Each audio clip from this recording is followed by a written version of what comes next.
Welcome back to Anderson's Smoke Show. As you can see, it is cold smoking season, and today I've got 27 pounds of my favorite cheeses that I'm gonna cold smoke on my Char-Griller Grand Champ.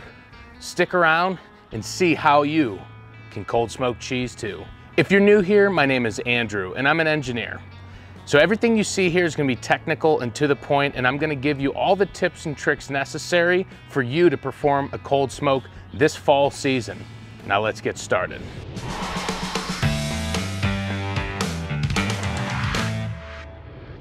Now, you might be asking yourself, what the heck is a cold smoke? A cold smoke is where we want to keep the temperatures low. In this case with the cheese, below 90 degrees. All we're concerned is that it's below 90 and we're producing a good smoke. So today I've got 27 pounds of cheese that I've cut into blocks already. I've got provolone, I've got Colby pepper jack, I've got mild cheddar, I've got mozzarella, and I've got fresh mozzarella. Some of my favorites, 27 pounds of cheese. We're gonna get it onto this Grand Champ. Now, I bought all of this in bulk. You can get it at great prices when you do so. So most of these came in 5 and 6 pound blocks of cheese. I sliced them up so that they're 1 inch to 1.5 inches thick.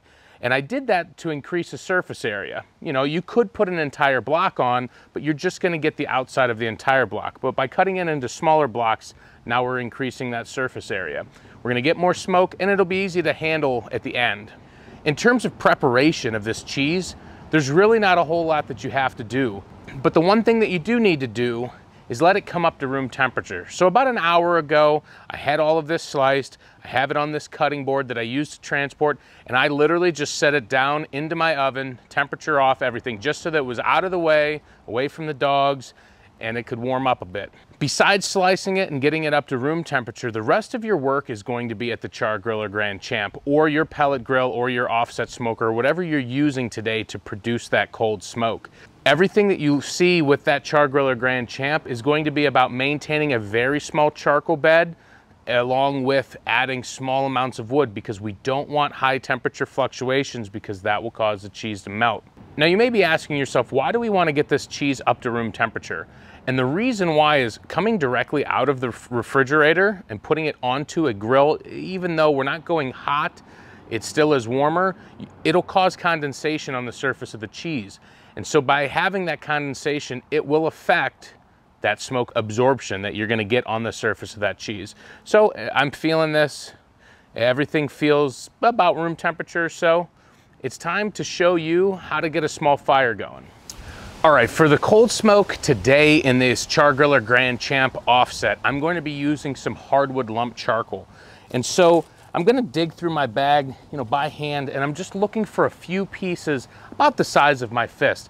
Like I said, I'm not really looking for any heat or much heat to come off this. So I'm gonna stack this in the corner of the basket here. And I'm gonna get about 3 or 4 pieces or so like that. And I'm gonna stack them there in the corner. To get your charcoal started and to get a nice ash, we've got the Grill Blazers grill gun. This is a propane torch that I will be using to light this charcoal and to get it ready nice and fast. No more waiting around for chimneys or fire starters. Let's get this thing lit.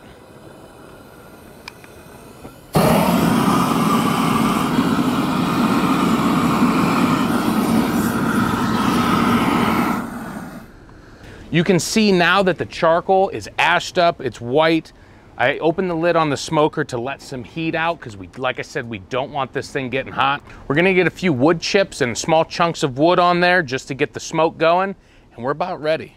So today I'm gonna be using some different woods. I've got some small chunks or little splits of apple that I'm going to be putting down onto these coals to start. And they will catch on fire initially, so we're gonna give them just a few moments to burn a little bit, start producing that smoke. I'm gonna get the lid closed here, and we're gonna work on getting this temperature right where we need it to be.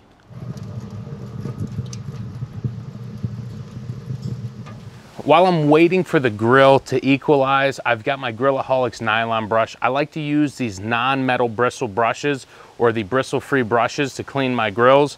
I just want to make sure that all the loose contaminants and everything and leftover food is scraped off on my smoker. So I'm gonna pull the shelf out a little bit here. And I'm just gonna get in here with that nylon brush.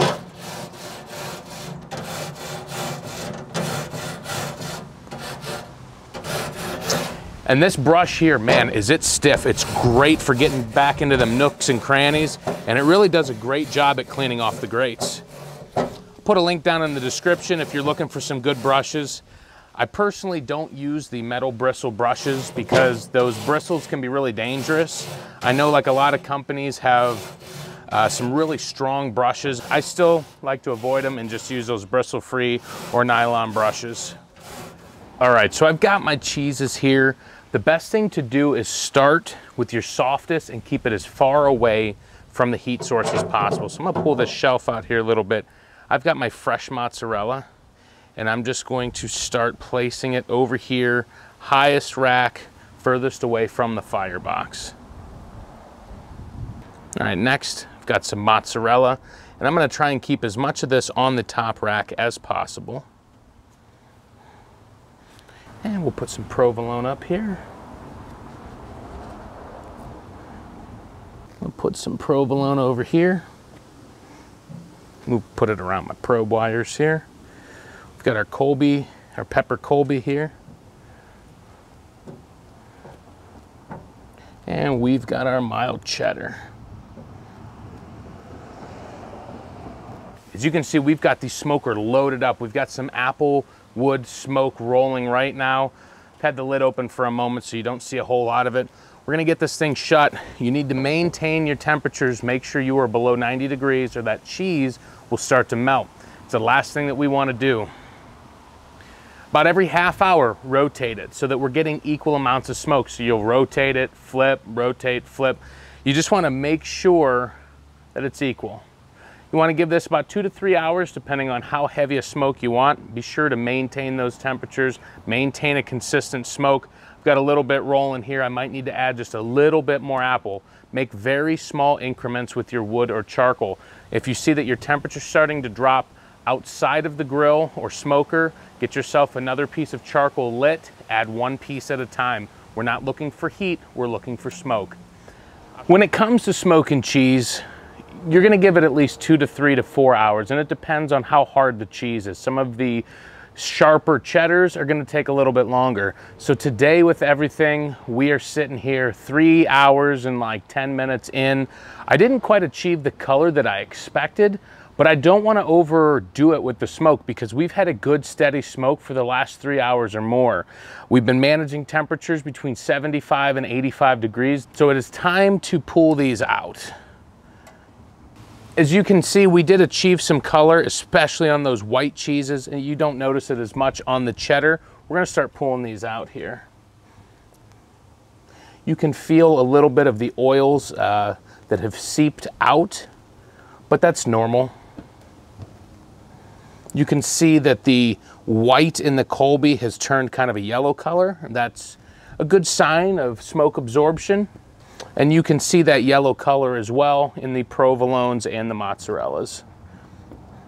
Oh, I got 27 pounds of cheese here. It's time to get them wrapped up. So the cheese is smoked, but we're not done there.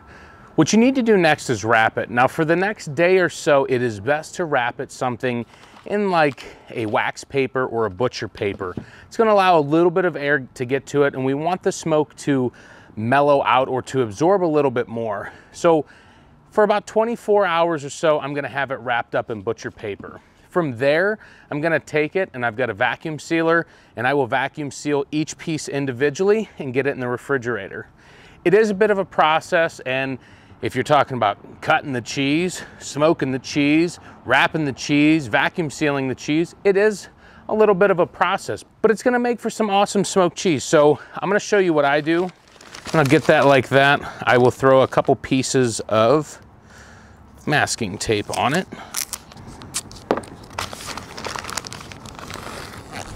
And I brought a pen out here with me, and I'm going to put an M on this for mozzarella. Now I cut these all a little bit differently so that I could visually remind myself, but if these are going to be in your freezer or your refrigerator or whatever, once it's vacuum sealed wrapped, you might forget, so it's best to mark them. I don't want to keep you here all night. You know how to wrap them. If you've got a vacuum sealer, great.